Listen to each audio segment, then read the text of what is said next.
Hello everyone, Bofors academy में आपका स्वागत है।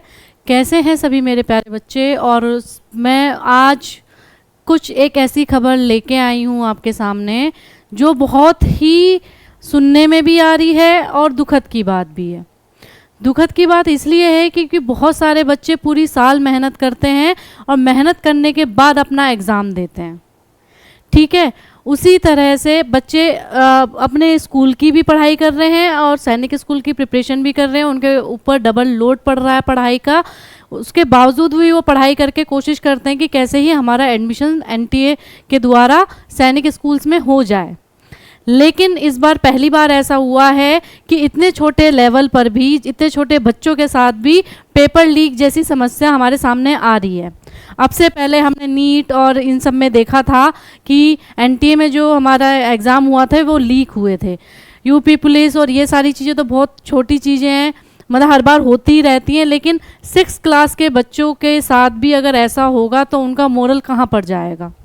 ठीक है, मेरे पास मैं कहूँ कि कुछ एविडेंस हैं, या कुछ एविडेंस नहीं, एक एनालिसिस है ये, कि हो सकता है कि जो एनालिसिस हमने निकाली है पेपर लीक होने की, मेन मुद्दा आज जो है आपके सामने मैं लेके आई हूँ वो है एनटीए के द्वारा कराया गया 5 अप्रैल को ऑल इंडिया सैनिक लेवल का जो एग्ज़ाम था उसमें पेपर लीक के मामले सामने आ रहे हैं। इन मामलों में बहुत सी एनालिसिस के बाद और वीडियोस भी जो हैं जारी हो रही हैं। लोग जो है राजस्थान झुंझुनू में प्रदर्शन कर रहे हैं, रैली चल रही हैं, डेली उनके न्यूज़पेपर में आ रहा है कि पेपर लीक हुआ था, पेपर लीक हुआ था। अब वो लोग बोल रहे हैं, लेकिन एनटीए ने अभी तक हमें कोई भी ऐसी इन्फॉर्मेशन नहीं दी है। ठीक है, हालांकि रिजल्ट निकल चुका है। अगर हम कुछ तथ्यों की बात करें, कुछ तथ्यों के बारे में आज मैं आपको थोड़ा सा दिखाना चाहती हूँ। उसे दिखाने के बाद हो सकता है, जब मैंने ये चीज़ें एनालिसिस करी तो 100% श्योर तो कोई भी नहीं है, मैं भी नहीं हूँ। और जो राजस्थान में बात चल रही है, आई डोंट नो कि वो कितने सच हैं कितने गलत हैं, मुझे नहीं पता। क्योंकि कोई भी कोचिंग संस्थान ये नहीं चाहेगी कि वो बिना मेहनत के अपने बच्चों को आगे करे। ठीक है, हमारा तो यही विश्वास है, क्योंकि हमारे पास जो बच्चे पढ़ते हैं बेचारे बहुत मेहनत करते हैं और उनके साथ उनकी फैकल्टीज़, जितने भी टीचर, पूरा स्टाफ है, वो पूरी लगन से उन पर मेहनत करता है। चाहे वो 150 मार्क्स ला रहा है, चाहे वो 280 मार्क्स ला रहा है, चाहे वो 210 मार्क्स लेके आ रहा है, लेकिन वो मेहनत कर रहे हैं, बच्चे भी और जो टीचर्स हैं वो भी। तो अगर मैं आपको दिखाऊं पेपर लीक मामले में, देखो ये आपके सामने मैंने एक कटिंग दिखाई है जो मेरे पास आई है कटिंग। ये कटिंग जो है झुंझुनू भास्कर का, दैनिक भास्कर का आपका जो है न्यूज़पेपर है, 28 मई 2025 को ये आपका प्रकाशित हुआ है पेपर। इसमें क्या है, जिन विद्यार्थियों को गणित, इंटेलिजेंस और जीके में 100%, सोच सकते हैं आप, 100% नंबर मिले, उन्हें भाषा विषय में 20% अंक भी नहीं मिले। मतलब जिसके इंग्लिश, उसमें मैथ्स में, जीके में और रीजनिंग में आउट, मतलब 100 में से 100 मार्क्स मिल रहे हैं। यानी कि इंग्लिश में, उसमें जीके में उसके 50 आउट ऑफ 50 हैं, रीजनिंग में उसके 50 आउट ऑफ 50 हैं, और मैथ्स जैसे सब्जेक्ट में 150 आउट ऑफ 150 मार्क्स हैं। वो इंग्लिश के एग्ज़ाम में 20% ही लेकर आ रहा है बच्चा। वो बच्चा इंग्लिश के एग्ज़ाम में सिर्फ 20% लेके आ रहा है। और ये बहुत सारे बच्चों के साथ देखा गया है। मैं उनके एडमिट कार्ड आपके सामने, उनके जो स्कोर कार्ड है वो आपके सामने नहीं शो करना चाहूँगी, क्योंकि उनकी वो पर्सनल इन्फॉर्मेशंस हैं उसके अंदर। ठीक है ना, उसमें हम ये देख रहे हैं कि जैसे हमने एनालिसिस किया है, उनका पेपर वगैरह, सारे मार्क्स वगैरह देखे हैं, तो उनमें उनके इंग्लिश के मार्क्स तो कम हैं, लेकिन मैथ्स, जीके और रीजनिंग, इनके मार्क्स अच्छे हैं, तभी उनके मार्क्स जो हैं 90 से ऊपर जा रहे हैं। अगर मैं पिछले साल 2024 के पेपर के बारे में बात करती हूँ तो वो एग्ज़ाम अच्छा था और 292 वाले सिर्फ 2 बच्चे थे, मतलब 90 से ऊपर वाले सिर्फ 2 बच्चे थे। इस बार 90 से ऊपर वाले ही 76 बच्चे हैं। 90 मार्क्स से, 290 मार्क्स से ऊपर वाले ही बच्चे, 76 बच्चे ऐसे हैं जो 290 अबव वाले बच्चे हैं। ठीक है, अगर आप देखेंगे, जब आपने पूरी PDF डाउनलोड की है तो उसमें आप देखेंगे बहुत नीचे जाके, मतलब 260 वाला बच्चा भी कम से कम 45 पेज पर आपको जाके मिलेगा। 260 वाला बच्चा भी 45 पेज नंबर पर जाके आपको मिल रहा है। आपसे ऊपर 80, 75, 79 जितने भी ये मार्क्स हैं, इससे बहुत सारे बच्चे निकल रहे हैं। मैं ये बिल्कुल नहीं मान सकती कि हाँ बच्चों के नहीं आ सकते, आ सकते हैं, लेकिन बच्चों का जो लेवल होता है, बच्चा इतना छोटा है, 10-11 साल का बच्चा है, वो गलतियां करता ही है। वो नेचुरल है कि वो गलतियां करेगा। जो 292 या 290 मार्क्स लेके आ रहा है वो बहुत एक्स्ट्रा ऑर्डिनरी वाला बच्चा है जो बिल्कुल फोकस के साथ उस एग्ज़ाम को कर रहा है। और अगर मैं 2024 और 2025 के एग्ज़ाम में कंपेयर करूं तो 2025 का जो एग्ज़ाम था वो आपका उससे कुछ टफ था 2024 वाले एग्ज़ाम से। ठीक है, मैं ये मान सकती हूँ कि एकेडमीज इस बार एक साल और उन्होंने मेहनत करी है बच्चों के साथ, बच्चों ने भी मेहनत करी है, लेकिन फिर वो 20% इंग्लिश में नहीं लेके आएंगे। ऐसा नहीं हो सकता कि वो सिर्फ जीके, रीजनिंग और मैथ में तो कर रहे हैं और इंग्लिश छोड़ सकते हैं। नहीं छोड़ सकते, क्योंकि जो 100% मार्क्स लाने वाला बच्चा है उसकी इंग्लिश ऑलरेडी अच्छी होगी। ये तो मानते हैं ना आप कि इंग्लिश जो है उस बच्चे की, क्योंकि ग्रामर पोर्शन आता है, और वो बच्चा अगर इतना इंटेलिजेंट है तो उसकी इंग्लिश इतनी कमज़ोर नहीं हो सकती। तो ये भी एक सोचने वाला विषय है कि सिर्फ लैंग्वेज वाला ही पेपर क्यों उस बच्चों का ख़राब हुआ है। लैंग्वेज वाला जो बच्चों का पेपर ख़राब हुआ है उसके पीछे रीज़न यही देखा जा रहा है क्योंकि हर बच्चा अलग अलग स्टेट से आता है, अलग अलग, हर लैंग्वेज का पेपर आउट नहीं हुआ है। जो सुनने में आ रहा है हर लैंग्वेज का पेपर आउट नहीं हुआ है, पेपर किसी पर्टिकुलर लैंग्वेज का आउट हुआ है। मुझे नहीं पता वो हिंदी है, हिंदी लैंग्वेज में हुआ है, वो इंग्लिश लैंग्वेज में हुआ है, या किस में हुआ है। ये एक अजम्पशन है, ये एक एनालिसिस है कि 76 बच्चे 290 अबव जा रहे हैं, जिसमें उनके इंग्लिश के 20% मार्क्स आ रहे हैं। पहली बात ये। दूसरी बात अगर मैं आपके सामने रखूं, देखो पेपर लीक के मामले पे अब डेली इसी तरह की न्यूज़ आ रही हैं। ठीक है, डेली इसी तरह की न्यूज़ आ रही है। मैं एक आपको एनालिसिस दिखाती हूँ 2024 और 2025 के बीच में जो एग्ज़ाम हुआ है। 2024 और 2025 का जो एग्ज़ाम हुआ है उसमें कुछ मार्क्स को लेके एक एनालिसिस की गई है कि किस तरह से बच्चों के मार्क्स आए हैं। आप थोड़ा गौर दे के देखिए कि क्या हुआ है। ये जो टॉपर हैं 292 मार्क्स थे 2024 में पिछले साल, और इस बार 298 मार्क्स हैं, यानी कि उसका मैथ का तो कोई क्वेश्चन गलत हुआ ही नहीं है, क्योंकि 3 नंबर का क्वेश्चन होता है, वो मैथ का गलत हुआ ही नहीं है। और जीके और रीजनिंग में उसके पूरे मार्क्स हैं, वो सिर्फ इंग्लिश का गलत हुआ है। पहली चीज़। दूसरी चीज़, अगर आप 291 अबव वाले बच्चे देखेंगे तो 2024 पिछले साल में सिर्फ 2 बच्चे थे, इस बार 76 बच्चे हैं, सिर्फ 76 बच्चे हैं।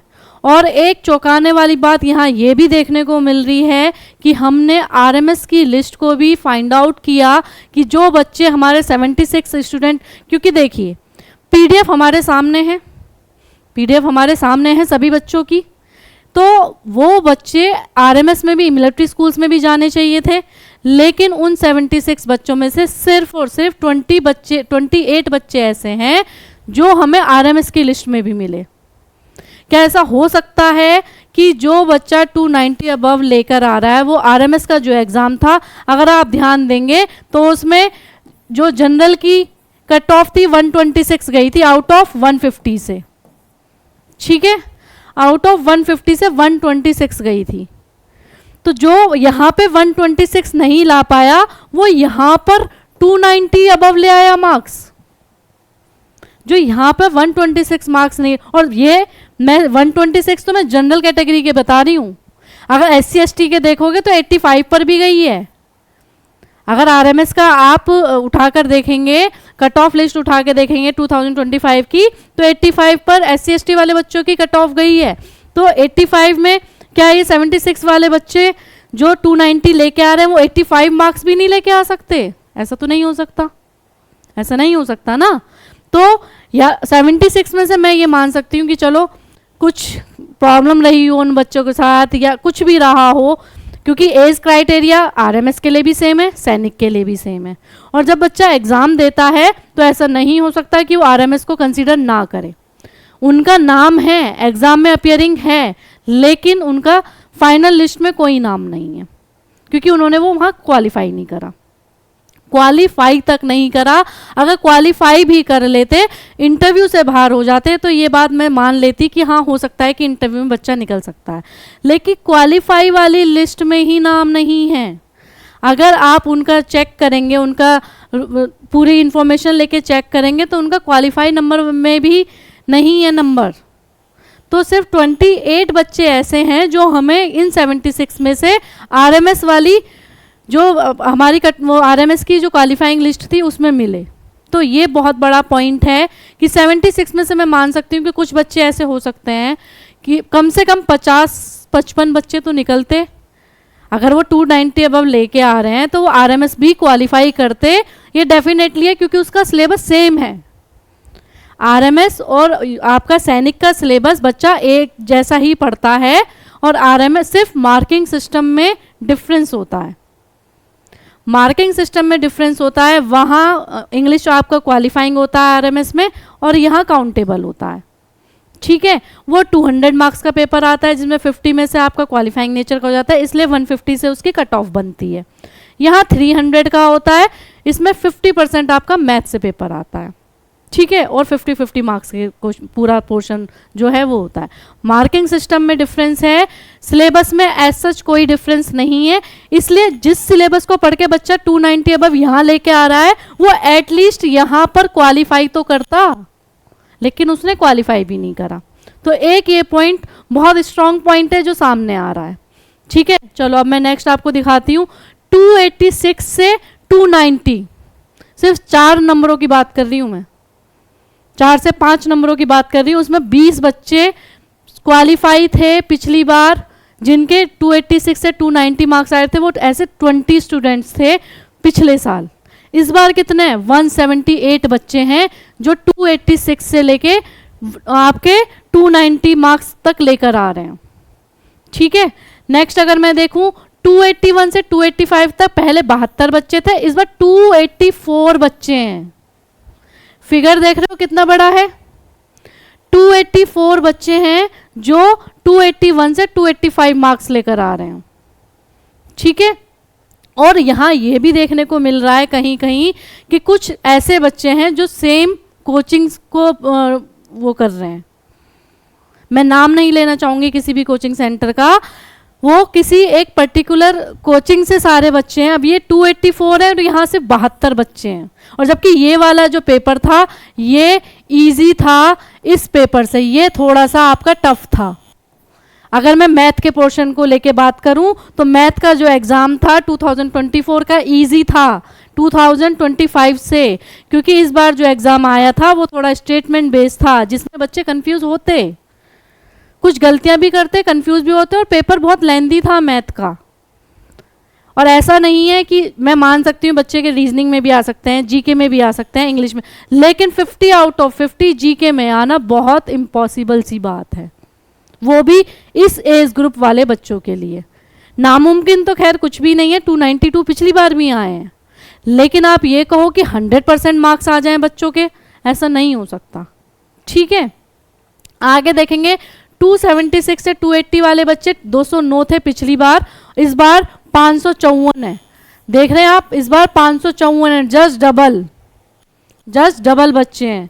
271 से 275 वाले 519 है, और यहाँ 807 बच्चे हैं, यहाँ 807 बच्चे हैं। उसके बाद जब मैं 266 से आती हूँ तो 270 तक, तो 840, 963, ये तो वो वाले बच्चे हैं यहाँ तक जो आपके बिल्कुल अपर वाले बच्चे हैं। अब वो कुछ ऐसे बच्चे अब आगे आ गए जो 261 से लेके 265 वाले बच्चे हैं। यहाँ 1191 थे, यहाँ 1204, यहाँ बढ़ता चला गया आपका, कुछ बढ़ा कुछ घटा। ठीक है, तो पूरा अगर हम एनालिसिस करने की कोशिश कर रहे हैं तो 270 से या 266 से ऊपर वाले जितने भी बच्चे हैं, या 270 से ऊपर वाले जितने भी बच्चे हैं, हमें नहीं पता कि वो मेहनत से अपने मार्क्स लेके आ रहे हैं या फिर उन्हें कुछ ऐसा मिला है। अगर कुछ ऐसा मिला है तो देखिए आज तो आपको मिल गया, कोई दिक्कत नहीं है, मार्क्स आ गए, बहुत अच्छी बात है, एडमिशन मिल जाएगा, बहुत अच्छी बात है। लेकिन जिन बच्चों ने पढ़कर नहीं किया है, अपनी मेहनत से नहीं किया है, वो 6th 7th 8th का जो वहाँ एग्ज़ाम होंगे वो वहाँ से बाहर निकल जाएंगे, क्लास 9th के लिए वैकेंट हो जाएंगी सीट्स। लेकिन सबसे ज़्यादा नुकसान उस बच्चे का है जिसने पूरी साल मेहनत करी है, और ये सब होने की वजह से ये जो पूरा इतना लंबा आपका कट ऑफ चली गई है, उससे जो है मेरिट लिस्ट बहुत ऊपर जाने वाली है। मेरिट लिस्ट इतनी ऊपर जाने वाली है कि जो 260 से नीचे वाले बच्चे हैं बेचारे, इनके लिए एडमिशन के चांसेस बिल्कुल ना के बराबर हैं। क्योंकि एनटीए तो जो है आपको मेरिट लिस्ट बनेगी, कट ऑफ निकलेगी, हाई मार्क्स वाला बच्चा जो है अच्छे स्कूल्स को ऑप्ट कर लेगा, जो वैकेंसी थी वो वहाँ फुल हो जाएंगी। मैं मान सकती हूँ कि कुछ बच्चे जो हैं, अब 28 बच्चे ही मैंने बताया जो आरएमएस में थे, इसमें से अब 28 भी अगर इसमें से चले गए, 28 इसमें से चले गए, और हो सकता है ना भी गए हों, ठीक है ना, क्योंकि बहुत सारे रीज़न होते हैं कि हमको पास में स्कूल चाहिए, हमको इस तरह का स्कूल चाहिए, हमें मिलिट्री वाला स्कूल में नहीं जाना है, हमें हमारे नज़दीक में ये ऑल इंडिया सैनिक लेवल का स्कूल है, हम तो इसमें ही भेज देंगे, कोई बात नहीं, हमारे बच्चे के मार्क्स वहाँ भी आ गए, बहुत अच्छी बात है, लेकिन हमारे नज़दीक अगर हमारा सैनिक स्कूल पढ़ रहा है तो हम उसको प्रेफर करेंगे। तो कुछ बच्चे यहाँ से भी जो है निकल गए। कितने भी निकल जाएं, अगर किसी ने इस तरह से पेपर किया है तो उसे एडमिशन तो चाहिए। ये आप भूल जाओ कि किसी ने इस तरह से पेपर किया और वो फिर एडमिशन नहीं लेगा। अगर उसे एडमिशन लेने की भूख नहीं होती तो वो इस चीज़ में पढ़ता भी नहीं, ठीक है ना। तो ये इन सब चीज़ों का जो फ़र्क पड़ा है उन बच्चों पे पड़ा है। 250 से अबव वाला बच्चा बहुत ब्रिलियंट बच्चा है सैनिक स्कूल के अंदर, जिसने 250 अबव मार्क्स लेके आए हैं, क्योंकि इस एज ग्रुप का जो बच्चा है उसको सैनिक के लिए समझने में ही 2-3 महीने लग जाते हैं कि ये है क्या।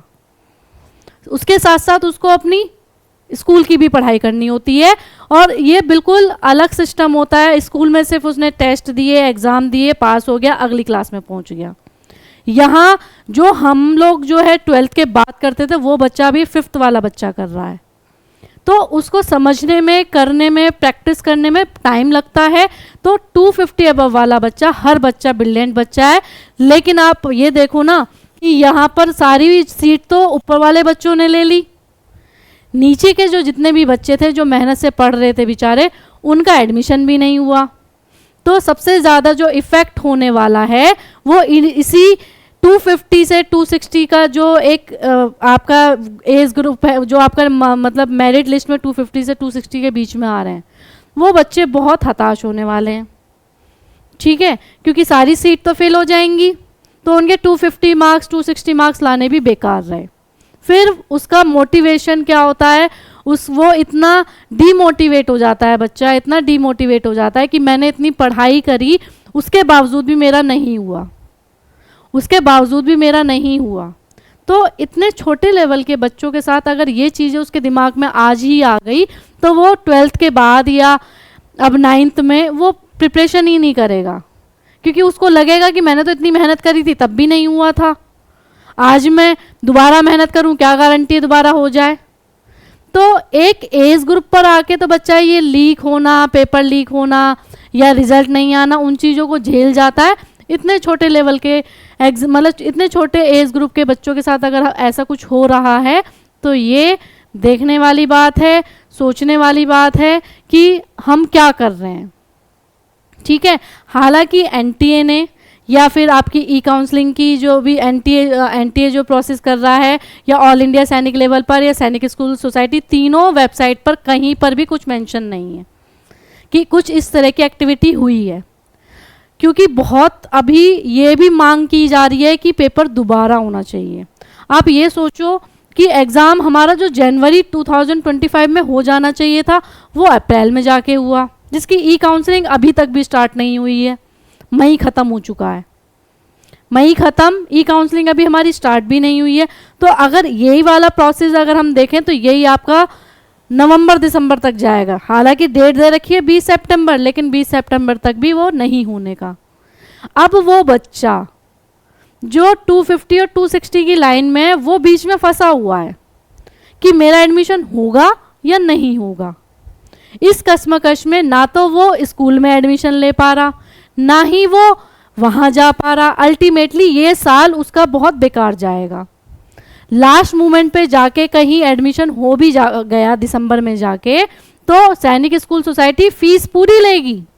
ये भी जानकारी मैं आपको दे दूं, चाहे एडमिशन आपका अभी हो जाए जून में या जुलाई में, या एडमिशन हो दिसंबर में जाके, जो फीस है, कम से कम फीस आप ये देखो 170 से ऊपर है। 1,70,000 फीस सैनिक स्कूल की इस टाइम है। वो 1,70,000 आपको सिर्फ 2-3 महीने पढ़ने के लिए देने हैं, क्योंकि अगले साल तो वो 7th में चला जाएगा। तो पेरेंट यहाँ इतना कंफ्यूज है कि मैं क्या करूँ। अल्टीमेटली वो सारी मेहनत बच्चे की जो है उसको ऐसा लग रहा है कि बेकार हो गई।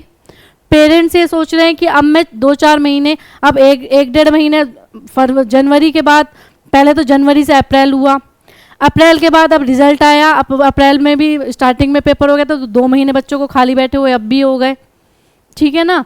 एग्ज़ाम देने के बाद अब ई काउंसलिंग का वेट करो। वेट करने के बाद भी नवंबर दिसंबर तक जाके पता चल रहा आपका हुआ ही नहीं। तो बच्चा ना तो इधर का रहा ना उधर का रहा। तो इस टाइम पेरेंट्स के सामने, बच्चों के सामने एक बहुत बड़ी सवाल खड़ा हो गया है कि हम क्या डिसीज़न लें। क्योंकि एक नॉर्मल पेरेंट, एक जो मिडिल क्लास का पेरेंट है, वो अगर किसी स्कूल में जाके भी एडमिशन ले लेता है या उसका एडमिशन चल रहा है और वो स्कूल में पढ़ा रहा है, तो उसकी फ़ीस, उसकी बुक्स, उसका पूरा सिस्टम दिसंबर तक इतना बैठ जाएगा जितना इनकी फ़ीस है। तो उसके लिए तो ये साल डबल हो गया, पेरेंट को डबल मार पड़ी। बच्चों को नहीं पता, दिसंबर में हो गया तो 2-3 महीने पढ़ने के लिए आप जो है 2 लाख रुपए दे दो, क्योंकि आने जाने में कम से कम 2-4 बार 1,70,000 तो फीस ही है आपकी। फिर उसके बाद अगर नहीं हुआ तो भी नहीं पता, हो गया तो 2-3 महीनों के लिए इतनी फीस दो। और उसमें पिछली साल भी बार बार ये बात आ रही थी कि लास्ट मोमेंट पे हमारा एडमिशन हुआ है तो सैनिक स्कूल सोसाइटी हमसे पूरे चार्ज क्यों कर रही है। वो पूरे करेगी, ये फैक्ट है। पिछले साल भी बहुत मेरे पास पेरेंट्स के और स्टूडेंट्स के फ़ोन आए थे कि मैडम मैं एडमिशन ले तो लूँ, लेकिन सिर्फ 4-5 महीने बच रहे हैं या 2-3 महीने बच रहे हैं, मेरे से फ़ीस पूरी मांगी जा रही है। और आपको अगर कराना है तो आपको देनी पड़ेगी, और आपको नहीं कराना तो वो आपके ऊपर डिपेंड करता है। तो यहाँ इतना कंफ्यूजिंग हो चुका है सब कुछ। पेपर लीक होना, इतने बच्चों का ऊपर जाना, 250 से 260 वाले बच्चों का इतना कंफ्यूज होना। आज की डेट में बच्चा बड़ा कंफ्यूज है, पेरेंट्स बड़े कंफ्यूज हैं। अगर मैं इन सबको छोड़ूं तो आपको मैं एक नंबर दे रही हूँ, ये नंबर है मेरा 9958226152। ये नंबर है, नीचे आपका पट्टी पर भी आ रहा है। इस नंबर पर आप कांटेक्ट कर सकते हैं। आपको क्या करना चाहिए आपके बच्चे के मार्क्स के अकॉर्डिंग, तो कुछ हम आपकी हेल्प कर सकते हैं, आपको बता सकते हैं। तो जो पेरेंट्स चाहते हैं कि हमें थोड़ी सी हेल्प मिल जाए तो वो एक बार हमारी टीम से बात कर सकते हैं, ठीक है। और आगे अगर हम इन सब के बाद में एक कुछ हमने वो निकाले हैं कि पहले वर्ष की तुलना में 270 से ऊपर करने वाले बच्चे अप्रत्याशित रूप से बढ़े हैं हमने देखा है। 260 से नीचे वाले स्कोर में बच्चे कम हो गए हैं, 260 से नीचे वाले बच्चे कम हो गए हैं। और 290 से ऊपर वाले पहले 2 ही बच्चे थे, इस बार 76 बच्चे हैं। पेपर का लेवल पिछले साल से अगर ज़्यादा मुश्किल नहीं था तो आसान तो बिल्कुल भी नहीं था, ये भी फैक्ट है। अगर ऊपर के अंकों वाले बच्चों की जांच आवश्यक है, मतलब कि अब बहुत से पेरेंट्स हैं जो चाह रहे हैं कि 265 से अबव वाले जो बच्चे हैं उनकी जांच की जाए, उनका पेपर चेक किया जाए या इंटरव्यू का माध्यम रखा जाए, ताकि पता चले कि कौन सा बच्चा, ऐसा भी नहीं हो सकता ना कि हर बच्चे को ही मिल गया हो, ऐसा भी तो पॉसिबल नहीं है। कुछ बच्चे ऐसे भी हैं जो 270-275 मार्क्स लेके आए हैं, वो अपनी मेहनत से भी लेके आए हैं। तो इस बीच में हम उस बच्चे की मेहनत को ख़राब नहीं कर सकते। तो एक रास्ता ऐसा निकलना चाहिए जिसमें पता रहे कि इस बच्चे की ये अपनी मेहनत से मार्क्स आए हैं या इसको कुछ ऐसा इसको बेनिफिट मिला है। तो कुछ पेरेंट्स मांग कर रहे हैं कि उनकी जांच आवश्यक होनी चाहिए, यानी कि वो इंटरव्यू के तौर पे हो या मेडिकल में जाए, उनसे कुछ क्वेश्चन, मतलब कुछ भी हो आपकी तरफ से वो आप कर सकते हैं। 290 से ऊपर वाले 76 बच्चे, जिसमें से 28 बच्चे आपके राष्ट्रीय मिलिट्री स्कूल की लिस्ट में मिलते हैं। ठीक है, तो अगर आप देखें ये बार बार मेरे सामने पेरेंट्स के जो है बार बार क्वेरीज आ रही हैं, मैडम ऐसा है वैसा है, बहुत सारी चीज़ें हमारे सामने आ रही हैं। तो आप अभी कुछ टाइम के लिए एनटीए की वेबसाइट या फिर आपकी सैनिक स्कूल सोसाइटी की वेबसाइट, हम ये तीनों वेबसाइट चेक कर रहे हैं। अगर कुछ ऐसी अपडेट आती है तो मैं आपके सामने ज़रूर ये अपडेट लेके आऊँगी, जिस टाइम भी आ जाएगी, चाहे रात में चाहे दिन में, मैं आपके सामने ये अपडेट ज़रूर लेके आऊँगी। लेकिन जैसे कि आप जानते हैं कि सैनिक स्कूल ने एनटीए ने रिज़ल्ट जारी कर दिया है, तो दोबारा क्वेश्चन कराना तो एक मतलब 80% चांस ये मानो कि नहीं होगा, क्योंकि वो बहुत पहले से लेट है। तो इसका अल्टरनेट क्या निकलता है, या यही लिस्ट आपकी जो है ई काउंसलिंग में चलती रहेगी, अभी हम कुछ नहीं कह सकते हैं। सिर्फ और सिर्फ हम वेट एंड वॉच वाली कंडीशन में हैं। ठीक है, तो जो भी अपडेट वो ही मान्य होगी जो आपको वेबसाइट पर दी जाएगी। इधर उधर से सुनी हुई आप किसी भी बात को ना माने, आप ई काउंसलिंग में ज़रूर बने रहें, क्योंकि अगर एनटीए ने रिजल्ट दे दिया है तो ई काउंसलिंग भी होगी।